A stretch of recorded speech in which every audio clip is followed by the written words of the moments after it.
We already know that electromagnetic radiation consists of waves. First, we learn about some of the properties of waves that are obeyed by the electromagnetic radiation, and then we'll talk about the events that led to Planck's blackbody radiation law. First, we'll talk about the learning outcomes. Then we'll give a brief introduction about this module and some of the properties of the waves like interference, the principle of superposition, what are standing waves, what is their mathematical description. Then the classical mechanics and how it failed to explain blackbody radiation and what was the problem, blackbody radiation problem, the blackbody radiation, what does it consist of, and then Planck's explanation. And then we will talk about the applications and limits of Planck's law, quantization of electromagnetic radiation, and then I will give you a brief summary about the entire module. After studying this module, you should be able to examine the two approaches for understanding the nature of light, the classical and the quantum mechanical, because up till the beginning of the 20th century, it was the classical laws which were being applied to understanding light, but now we will talk about the quantum mechanical model. We will also understand how electromagnetic radiation considered as a transverse wave and how it creates standing waves. We will learn about blackbody radiation. We will analyze the need of quantum mechanics to explain the phenomenon of blackbody radiation. So, first we come to the introduction. Let us first go back to our electromagnetic waves and understand more of their interesting properties. Then we will look at some of the unexplained phenomena from a spectroscopic point of view. We consider the Planck's quantum hypothesis of 1901, which was invoked to explain the experimental phenomenon involving the absorption of electromagnetic radiation, and we will consider it in some detail. So, we will first talk about interference, because this is a very important phenomenon, and in this we will first talk about the principle of superposition. According to the principle of superposition, when two or more propagating waves of the same speed, frequency and amplitude are incident at a point, the net displacement at that point is equal to the sum of the displacements of the individual waves. That is, if the crest of a wave meets the crest of another wave at a point, the two amplitudes add up to give another wave with twice the amplitude of the initial two waves. So, the amplitudes are just adding up. Such a phenomenon is called constructive interference because it is adding. If, however, the crest of a wave meets the trough of another wave, this leads to what is called destructive interference and the wave will die. So, that is why it is called destructive interference, because now the wave is dying. Now, coming to standing waves, constructive interference of two waves propagating in opposite directions can lead to the formation of standing waves. For example, when travelling waves are confined in a region of space, standing waves are formed. When the travelling wave reaches the wall, it is reflected back. Interference of the original wave with the reflected wave can cause formation of standing waves that remain in a constant position, and that is why they are called standing waves. When the wave is reflected, it gets inverted, that is, the crest becomes a trough and vice versa. At the reflecting surface, the two waves are always equal and opposite, and the sum equals 0. Such points are called nodes in the wave, because here the wave function is equal to 0. At some other points, there is constructive interference and the amplitudes add together to give antinodes. In the figure, the nodes where there is no movement of the wave due to destructive interference are labeled N1, and the antinodes where there is constructive interference leading to a wave of double height, they are labeled as A. So, look at the figure and you can see that there are antinodes and then there are nodes. As can be seen from the figure, the distance between two consecutive nodes or two consecutive antinodes is half the wavelength. If the other end is also fixed, it is apparent that the longest wave that can survive is one whose wavelength is double the distance between the two opposite walls. So, you already know that the displacement of a travelling wave moving in the positive z direction is given by this equation, that is y as a function of t is equal to a, where a is the amplitude, sine, kz minus omega t, and you already know the significance of k and omega. The principle of superposition states that interference with a wave moving in the opposite direction gives a net displacement y as a function of t is equal to y1, that is the amplitude of the first wave as a function of t, plus y2 as a function of t, and this is equal to a sin kz minus omega t plus a sin kz plus omega t is equal to 2 sin kz plus omega t, where the last term is a result of the use of the formula, you know, this familiar trigonometric formula. This expression defines a wave that oscillates in time cos omega t, but has a spatial dependence, that is sin kz, that is stationary. Owing to the properties of the sine function, there will be points where the function vanishes. You know that sine vanishes at some points. Whenever kz is equal to n pi, that is an integral multiple of pi, in that case 2 pi z by lambda is equal to n pi, where n is an integer, this function will be 0. Thus, at z is equal to 0, lambda by t, lambda, 3 lambda by 2 and so on, which are called the nodes, the displacement is always 0. Whereas at locations where z is equal to lambda by 4, 3 lambda by 4, 5 lambda by 4, which are called the antinodes, the displacement is maximum. The distance between two consecutive nodes or antinodes is lambda by 2.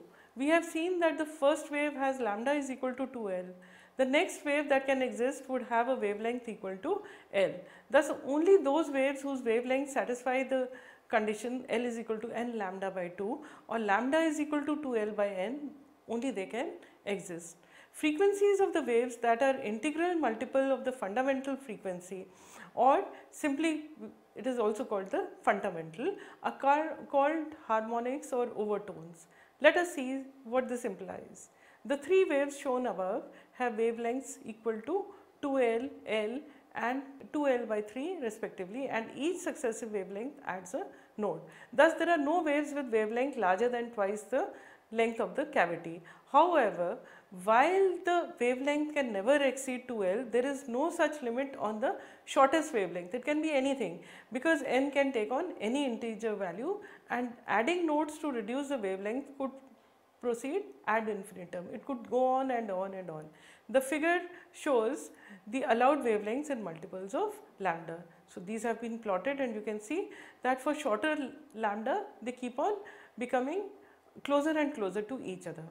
Now, what did classical mechanics say about this, and what was its failure? Scientists at the end of the 19th century were a satisfied lot.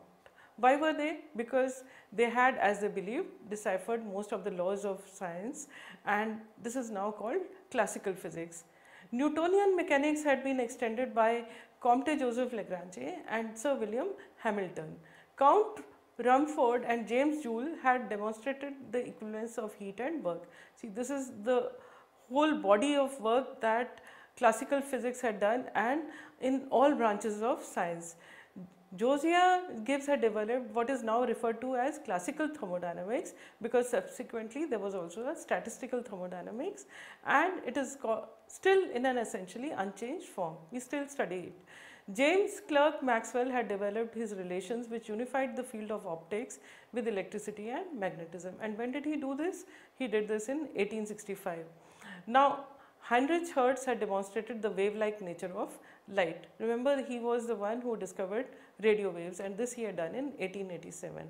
However, some glitches still remained.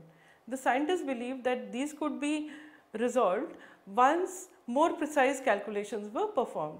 Little did they know that they would be soon jolted out from their deterministic world. Why do I call it deterministic? Because up till now, you could always determine where a body was. Like in Newtonian mechanics, if you knew the velocity of a ball and where it started, you would know after a time t where it would be found. So, everything was predetermined, but now they had to go to something called probabilistic, that is, they had to work in terms of probabilities. That is, from talking about the precise positions of objects, they would now be talking in terms of the probability of finding a particle at a given position. The paradox was similar to radioactive decay. We can determine the probability of the decay of a nucleus, but we cannot predict exactly when a particular nucleus would decay. We know what is the probability, we know that out of these many nuclei, these many will decay. But when a particular nucleus will decay, that is something that you can only talk about probabilities, but you cannot talk with certainty. Before we discuss the new developments, let us first discuss the achievements of classical physics and where it failed, forcing scientists to adopt a new mechanics which is now called quantum mechanics. And quantum mechanics, why we are talking about quantum mechanics is because the whole of spectroscopy is an experimental verification of quantum mechanics. Though the scientists had collected a vast volume of data and theories to explain them, there still remained some unanswered questions. With the designer of newer and more sophisticated experiments, it soon became apparent that there were some grey areas that needed more attention. Some of the phenomena that could not be explained by existing theories included the distribution of energies of black body, and this was done in classical physics by Rayleigh in 1900. The heat capacities of solids, characteristic X-rays, Rontgen discovered them in 1895, cathode rays, Thomson in 1897, Zeeman effect in 1897 by Zeeman, and radioactivity Becquerel in 1896. So, all this was happening towards the end of the 19th century, but some things that were not being explained by whatever science they knew at that time. Historically, it all began in 1802 with observations of dark lines in the solar spectrum by William H. Wollaston. The credit for classifying these lines goes to Fraunhofer, who in 1814 measured with precision 574 of the dark lines. These include the two sodium lines. You remember, these are called D1 and D2, the sodium vapor lamps. There are two lines and these were labeled D1 and D2. Then in 1859, Kirchhoff's laws of thermal radiance laid the seeds of the quantum theory. Kirchhoff, along with fellow chemist Robert Bunsen, laid the foundations of spectral analysis. Kirchhoff's laws of spectroscopy state that, first, a hot solid or hot dense gas produces a continuous spectrum. He coined the term black body radiation for this spectrum, and we are going to discuss this in some detail. His second point was a hot low density gas produces an emission line spectrum, and a continuous, this is the third one, a continuous spectrum source viewed through a cool low density gas produces an absorption line spectrum. While these empirical laws adequately describe the different kinds of spectra that are observed, they do not explain why these spectra appear in these circumstances. In 1859, Kirchhoff challenged fellow physicists to devise a full mathematical description of the frequency distribution of heat in the radiation emanating from a perfect black body. It was an open challenge, but not till 40 years later in 1901 could anyone explain it, and this answer was provided by Max Planck, who was just 1 year old baby at the time Kirchhoff threw this challenge. So, it was 40 years that which were taken to explain this phenomena. And Heisenberg, whom you know because of the uncertainty principle, was born the same year in 1901. Planck solved the black body problem. Now, let us understand what is a black body radiation problem. What is black body radiation? A black body is an object that absorbs all light, that is, it absorbs light of all wavelengths. As it absorbs light, it heats up and is characterized by its temperature. We have often observed this: when an object is heated hot enough, it begins to give off light. At first it glows a dull red, but as it gets hotter, the red color gets brighter, and still hotter, the objects glow white, like the filament incandescent light bulb. At a temperature high enough, it eventually glows blue. So, these are the different colors that are seen when you keep on heating an object. Thus, with increase in temperature, the emission shifts to higher frequencies. Blue light has a higher frequency than red. We know that. A black body is also a perfect radiator. It absorbs all the radiation that is thrown on it. It also radiates all this radiation. It emits energy at all wavelengths. That is, it produces a continuous spectrum. The second point is that the energy emitted depends strongly on the temperature. And the third is that the peak wavelength also depends on the temperature.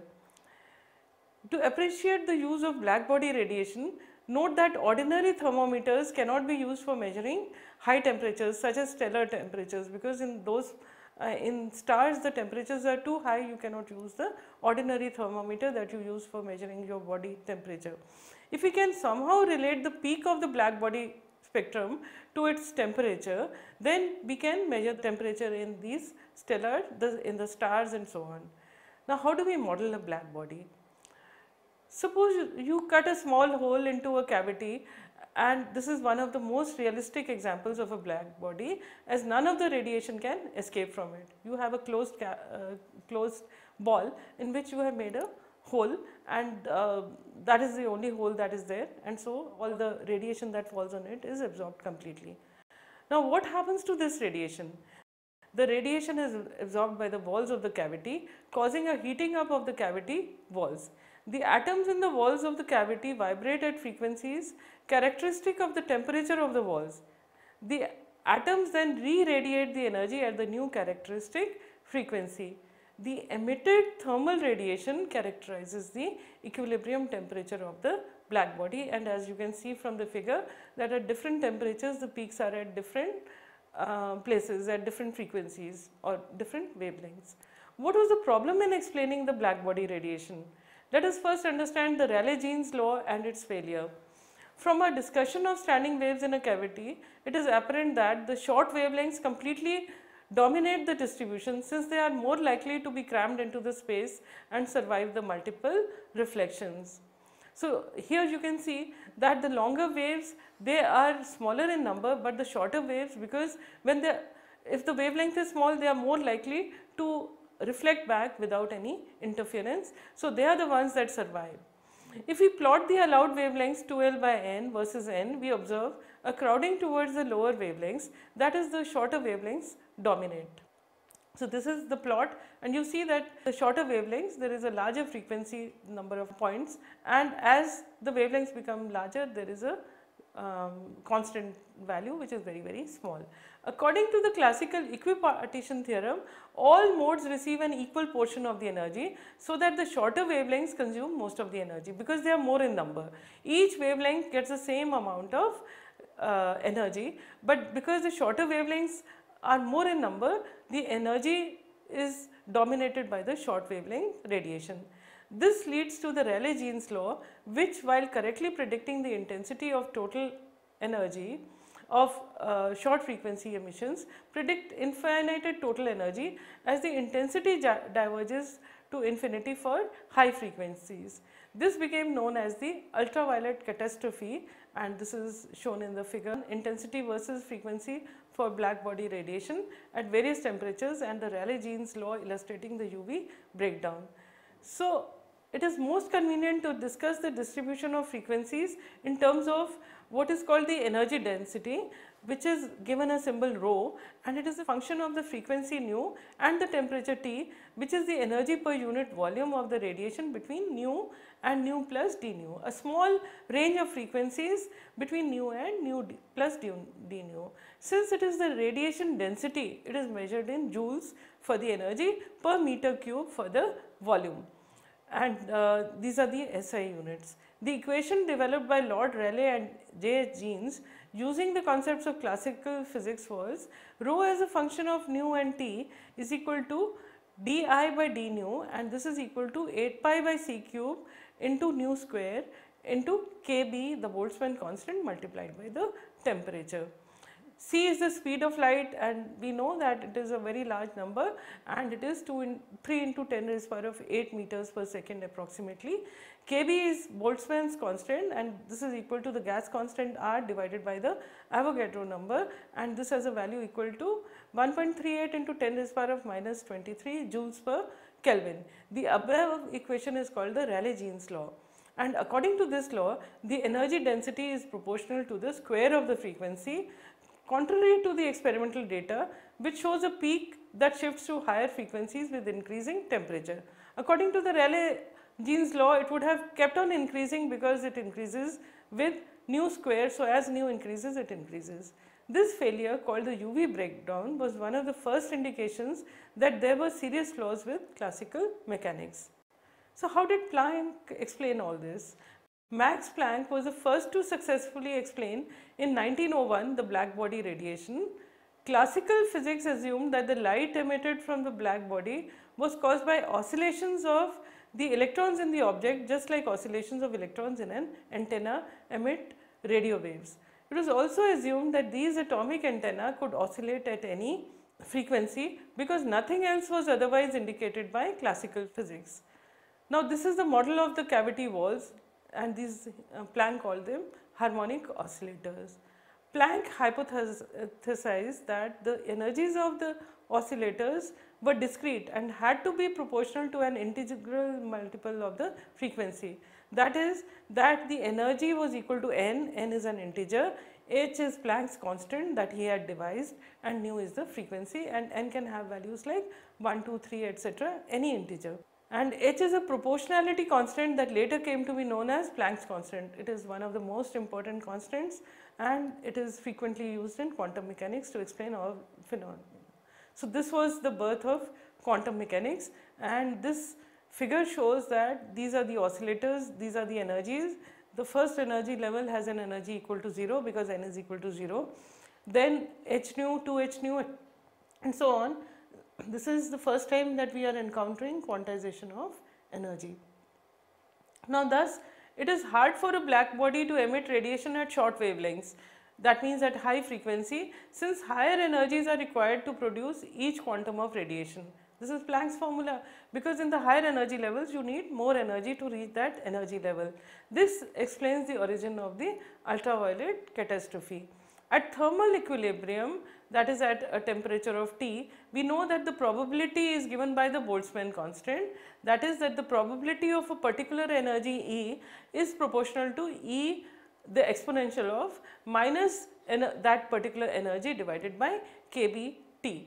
So, that means when the energy is high and you have a negative sign before the exponential term, the probability of finding an oscillator with that energy is small. The average oscillator radiation energy is given by the law of averages, that is the average, the brackets mean that we are talking about the average value, that is you sum up all the energies of all the oscillators multiplied by the probability, and then you divide it by the total energies, and this gives us a relation where you have exponential h nu by kBT minus 1 in the denominator.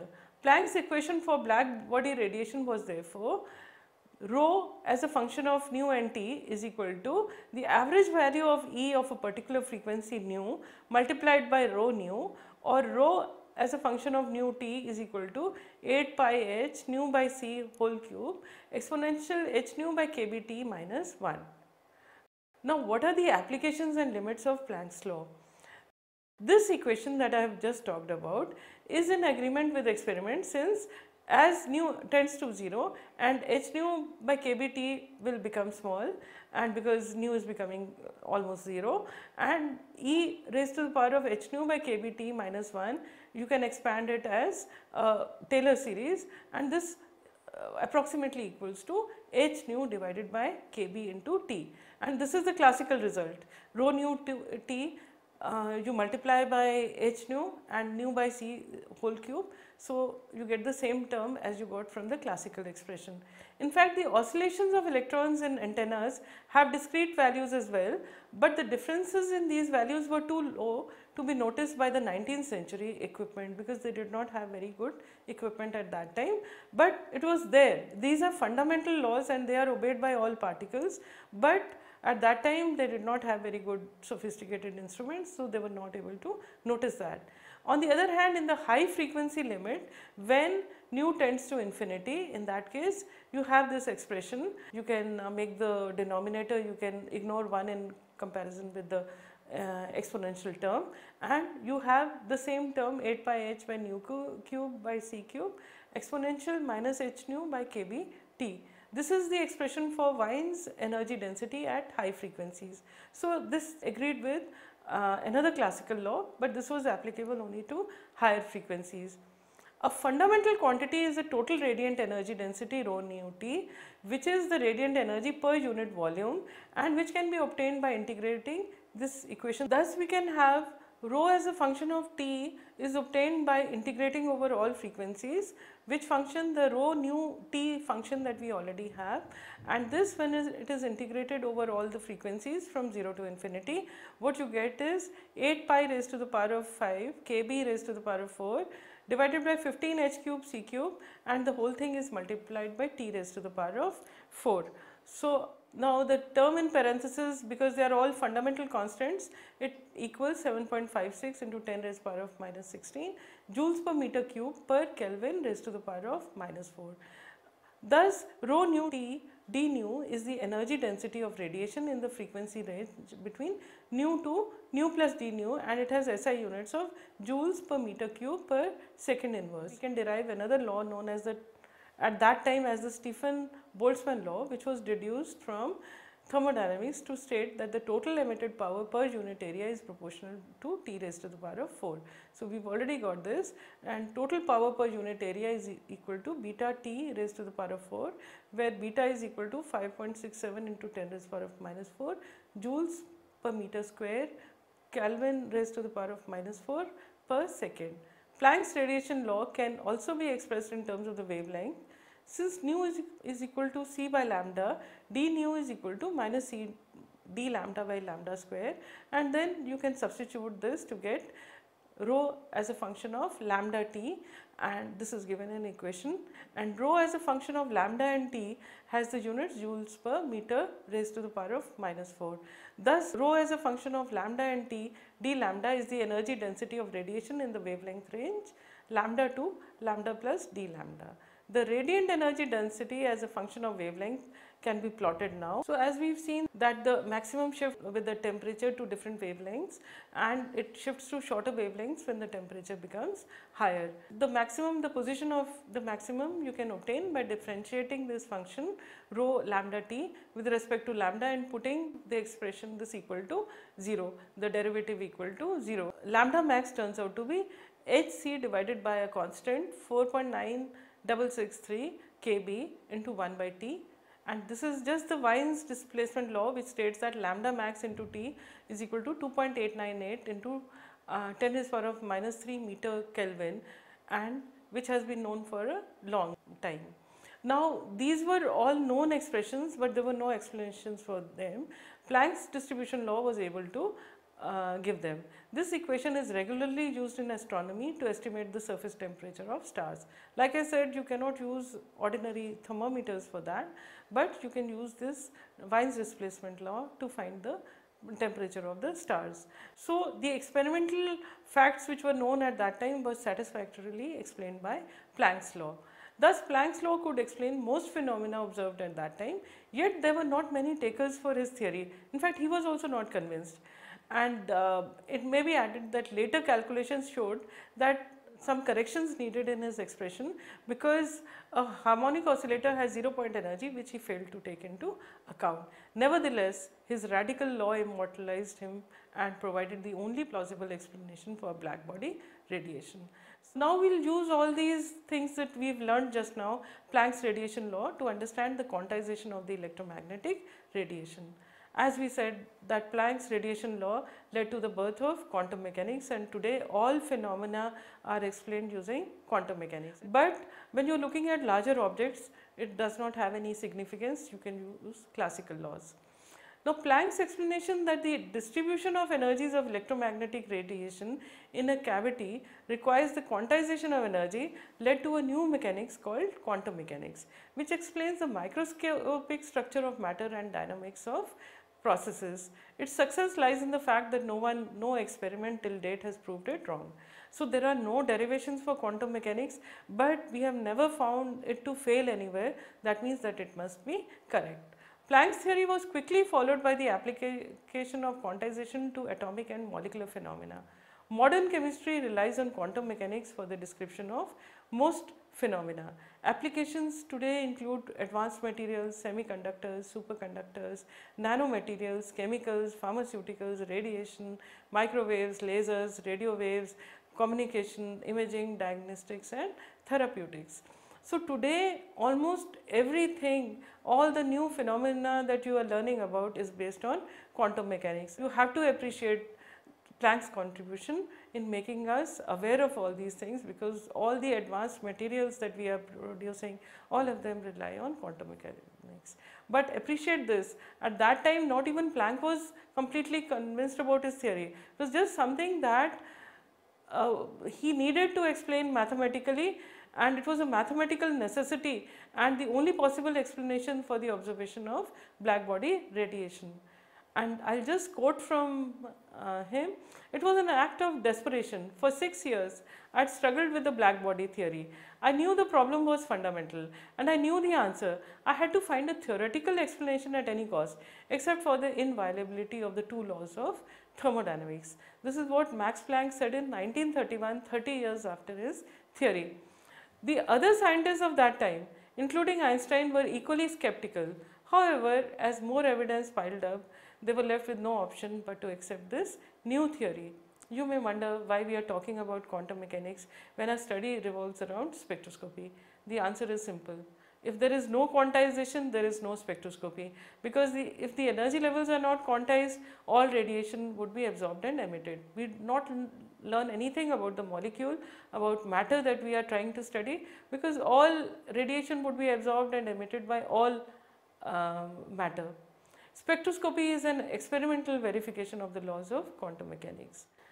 To understand quantization, consider walking up a ramp versus walking up stairs.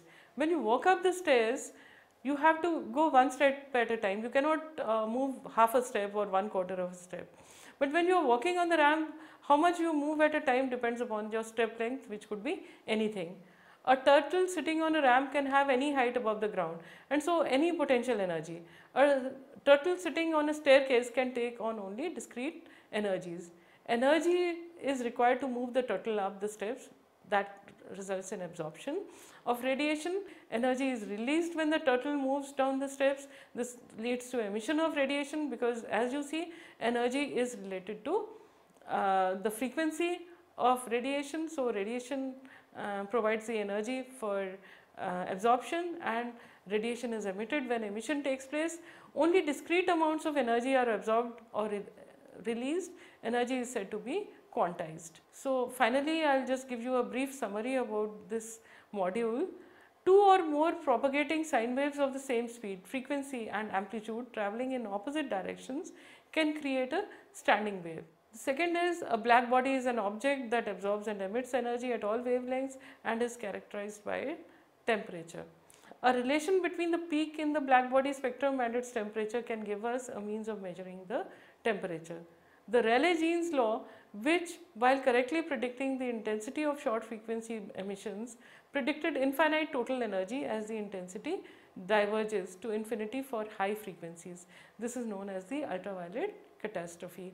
And you understand the fallout. If this were true, if you were sitting before a fireplace, you would be subjected to low frequency radiation, high energy radiation like cosmic rays or UV rays, or instead what you get is infrared radiation, which leads to a mild heating up only. Max Planck was the first to successfully explain in 1901 black body radiation, and Planck's explanation that the distribution of energies of electromagnetic radiation in a cavity requires the quantization of energy led to a new mechanics called quantum mechanics, which explains microscopic structure of matter and dynamics of processes.